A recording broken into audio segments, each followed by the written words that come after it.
Para sa'yo, sino nga ba karapat-dapat na maging big winner ng edisyong ito? I think si Kai. Kay ko ho nakikita yung fighting spirit ng pagiging big winner. Yun ho.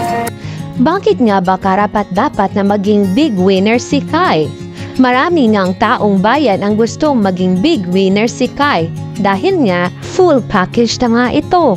Talaga namang big winner material itong si Kai.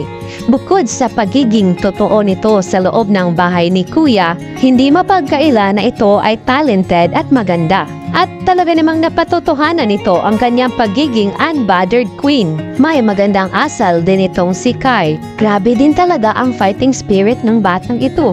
Sa murang gulang na nito ay napaka-matured niyang mag-isip. Marami nang napatunayan sa loob ng bahay itong si Kai. Ayon nga sa mga taong bayan, if Kai will become a big winner this season, she will definitely raise the standard so high for a big winner. Because we need a good presentation for today's young generation. Sana nga hindi pera ang labanan dito. Piliin natin kung sino talaga ang karapat-dapat na maging big winner.